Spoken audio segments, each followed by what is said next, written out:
Bah non, mais même quand j'ai fini de payer toutes les charges, loyer de la voiture, essence, TVA, ce n'est pas fini. Ce n'est pas fini.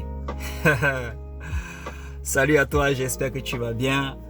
Aujourd'hui, on va parler les 3 erreurs à éviter quand on démarre en tant que VTC. Les 3 erreurs à ne pas faire quand on démarre en tant qu'entrepreneur VTC. La vidéo précédente, on a fait déjà la différence entre chauffeur Uber et chauffeur VTC ou entrepreneur VTC, comme j'aime me considérer, comme j'aime me présenter, parce que ça c'est très important, la façon que tu te définis, te place déjà à une certaine hauteur, ça t'inspire déjà la feuille d'émission, ça te donne... ça te crée une image mentale, voilà. Tu sais, quand tu sors en tant qu'entrepreneur VTC, tu dis non, je suis entrepreneur, donc je vais là où les gens ne vont pas. Ah oui, je prends des risques que beaucoup de gens vont dire non. On n'en a rien à faire du confort. Ah, je vais pas prendre un van pour faire des courses à 15 €. Non, il n'y a rien à faire, je prends juste une petite voiture toute pourrie. Et ça aussi, ça fait partie des erreurs notamment. Donc, on va commencer dans l'ordre. On va pas trop se perdre. Et bienvenue à toi sur la chaîne Autobricolage. N'hésite pas de m'encourager par un like, un partage. Parce que ici, c'est 8 ans d'expérience. J'ai vu beaucoup de choses. Je peux parler d'erreurs. Je pense que je suis qualifié pour en parler parce que j'ai vu beaucoup de gens fermer boutique avant la 3e année. Oui. Et la première erreur, notamment pour faire vite, c'est dans le choix de la forme juridique, dans le choix de la société, micro-entreprise, URL, ou SASU, société à action simplifiée unipersonnelle. Quel choix dois-je faire pour démarrer en tant que VTC? Et je vais te dire, comme c'est un choix, c'est individuel, c'est personnel, c'est à toi de faire le choix. Une fois qu'on t'a accompagné, une fois que tu as fait la formation, tu as vu le formateur qui t'a formé, que ce soit online, que ce soit en présentiel, là, c'est à toi de gérer maintenant. C'est toi face à tes choix. Et ça, c'est important de t'asseoir en fonction de ta personne, en fonction de ta conception des choses. Si tu veux le faire en temps partiel, si tu veux le faire juste un peu le week-end, un peu le soir, si tu veux le faire en temps plein, comme moi, tu n'auras pas le même choix, tu n'auras pas le même choix de société à faire. Donc ça, c'est la première erreur. Donc prends le temps de lire, vraiment d'écouter. Moi-même, j'écoute des vidéos sur YouTube, des gens, parce que ce soit VTC ou des sociétés dans le bâtiment ou des sociétés, il y a beaucoup qui en parlent en ce qui concerne les choix juridiques. Écoute bien point par point. Il y a vraiment des bonnes vidéos, il y a des bonnes informations par rapport à ça avant de choisir. Il y a aussi notamment un entrepreneur VTC aussi qui en parle bien. Et écoute bien, en fonction de ce qui tu es, choisis la bonne forme parce que le reste en dépendra. Et donc, pour ma personne, moi j'ai choisi la SASU pour commencer parce que je voulais le faire à temps plein. J'étais sûr, j'avais commencé avec la micro-entreprise, mais je ne suis pas allé rester longtemps dessus. Et je me dis que j'aurais même dû tout de suite aller sur la SASU parce que quand tu le fais à temps plein, la micro-entreprise, tu es limité tout de suite. 33 000 ou 31 000, je ne sais plus trop. Tu les fais à moins de 6 mois si tu travailles en temps plein. Donc, le micro-entreprise n'est pas recommandé si tu veux le faire en temps plein. Sauf si tu veux juste tester le métier, tu n'es pas sûr. Mais pour tester le métier, tu n'as pas besoin de créer une société. Teste le métier, travaille pour quelqu'un 2-3 mois et vois ce que ça donne.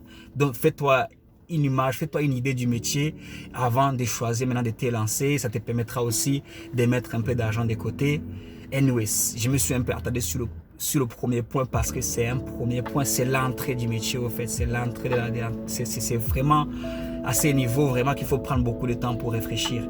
Le deuxième point que j'ai noté, que j'ai remarqué, n'est rien d'autre que le choix du véhicule. Le choix du véhicule est très important. Et ça aussi, c'est toute une vidéo à faire là-dessus, tu vois. Parce que dans le métier, c'est le cœur du métier, le choix du véhicule. Et quand je dis le choix du véhicule, c'est pas forcément est-ce que tu consommes du diesel, du hybride, du essence. Oui, ça c'est important, mais encore plus important, mais c'est comment tu finances ton véhicule. Et pas ce que tu vas louer, parce que ceux qui vont louer, c'est sûr que si tu vas d'ailleurs demander un retour sur le métier, moi je te conseille pas d'aller demander. Si tu veux quelque chose d'objectif, ne va pas demander. Si tu veux quelque chose d'objectif, ne va pas demander à quelqu'un qui loue, parce que c'est dur, tu vas louer le véhicule à 1200 € ou à 1000 €, alors qu'à la base le véhicule, si tu l'avais financé par toi-même ou par le crédit à la banque, par un crédit de banque, tu l'aurais peut-être, ça t'aurait coûté 400 € ou 500 €. C'est normal qu'à la fin du mois, tu t'en sors moins et tu as une expérience différente que celui qui a pris un leasing, comme moi au début. Maintenant, bon, c'est plus le cas, qui va payer peut-être 1000 € ou il est payé 2000 € le même, ou 2500 € le même type de véhicule que tu vois actuellement. Donc le choix du véhicule est très important. J'ai pas pour but de faire une vidéo très longue, je vais survoler. Donc si tu as des questions, s'il y a des points sur lesquels je ne suis pas assez clair, n'hésite pas, je suis ouvert. Tu peux me poser des questions. Je suis ouvert aussi pour apprendre, c'est aussi le but. Je me mets là aussi pour apprendre. Pour plus tu donnes, plus tu reçois. Moi-même, j'écoute des vidéos, donc n'hésite pas. La troisième erreur, c'est sûr, c'est le cœur même du métier, c'est l'argent. C'est sur l'argent, le chiffre d'affaires, le CA et le revenu net. Comme je disais tout à l'heure, c'est pas parce que tu as fini de payer tous les charges par rapport à les charges mensuelles que tout est fini. Non, à la fin de l'année, si tu es en SASU comme moi, quand tu vas faire le bilan, il y a d'autres choses à payer. Tu dois payer l'impôt sur la société. Donc si après que tu aies payé tes charges mensuelles et que tout le reste tu prends, tu manges, que tout le reste tu prends, tu utilises, et ça c'est l'un des cas les plus courants. Et ça aussi c'est le troisième point, c'est crucial. Prends vraiment le temps, prends des décisions. C'est même pas prendre le temps. Ça c'est une question de discipline, c'est une question de sacrifice, tu vois. C'est une question de voir et de te discipliner par rapport aux finances, juste pour ne pas te retrouver à la fin de l'année en faisant le bilan où tu vas recevoir des factures. Tu auras toujours des factures surprises, hein, que tu auras toujours des choses à gauche, à droite que tu n'as pas prévues. Donc quand tu as fini de payer ta voiture, tu as fini de payer l'essence, et même si tu te verses un salaire, tu as fini de te payer, veille toujours à ce que sur ton compte de la société, il reste une bonne partie, mais dans ma conception personnelle, tu te privilégies d'abord, tu vois d'abord, parce que c'est toi le cœur du métier, tu te payes en premier. Bon, ça c'est un peu le côté développement personnel, et notamment je fais référence au best-seller de Robert Kiyosaki. Tu sais payer en premier, et ça depuis que j'ai commencé à le faire, parce que toutes ces erreurs que je t'ai dit, c'est des erreurs dans lesquelles je suis tombé. Dans les 8 ans, moi-même je les ai commis et je suis passé à ça. Et je n'ai jamais envie de dire que j'ai eu des faillites, mais bon, je me suis assez relevé très vite et continue à persévérer. Donc, comme je disais tout à l'heure, si j'ai oublié de point, n'hésite pas. Et ces 3 erreurs. La première erreur à éviter, c'est le choix de la forme juridique, c'est le choix de ta société, une micro-entreprise, EURL et SASU. Ça, je les cite dans cet ordre parce que c'est ce qui est le plus courant. C'est ce que je vois les collègues autour de moi utiliser comme forme de société. Deuxième erreur à éviter, le choix du véhicule. Comment tu le finances? Comment tu finances ton véhicule? Ça va te permettre de mettre beaucoup d'argent de côté en fonction de la façon dont tu l'auras financé, que ce soit par la banque, par leasing, par location. Location vraiment à bannir. Si tu peux, même quitte à demander un peu d'argent à gauche, à droite, si tu de la famille, et avoir 10 000 € et financer avec à fonds propres, quoi, tu vois, ça va t'aider beaucoup, ça va te motiver. Parce que tu verras que tu travailles, tu feras 6 000 €, peut-être 5 000 € par mois ou 4 000 €, tu ne vas pas donner tout, il va te rester quelque chose.